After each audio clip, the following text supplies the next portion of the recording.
నమస్తే, నేను మీ శోభక్క. ఎట్లున్నారు? మంచిగున్నారా దోస్తులు? నేనైతే మస్తు ఖుషిగా ఉన్న దోస్తులు. చూడండి, ఇగో నీటి బిందువులు, వర్షం బిందువులు. ఇదేమో శంకు పూల చెట్టు, ఇదేమో వామాకు చెట్టు, ఇక్కడ గులాబీ చెట్టు కూడా ఉంది కదా.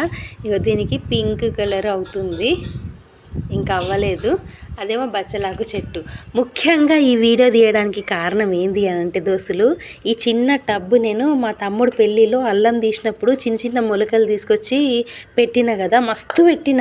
అయితే ఎక్కువటి రాలేదు, ఇక రాదులే అని అనుకున్నా. అయితే సడన్గా ఇవాళ కొంచెం చెట్ల సైడ్ కొంచెం చూద్దామని చెప్పేసి చూసేవరకంటే అల్లం చెట్టు దోస్తులు. అసలు చూడగానే ఎంత మంచిగా అనిపించింది తెలుసా. నాకు మస్తు ఇష్టం ఇట్లా. అప్పుడప్పుడు నేను ఎందుకు ఇష్టం అంటే ఛాయ్లో ఇట్లా అల్లం ఆకు వేసుకొని తాగుతాను అనమాట. ఇప్పుడు ఈ వీడియో నేను మా పిన్నికి, మా అత్తమ్మ వాళ్ళందరికీ షేర్ చేయాలి. అంటే బతకదన్నారు కానీ బతికించి చూపించిన. ఈ వీడియో కనుక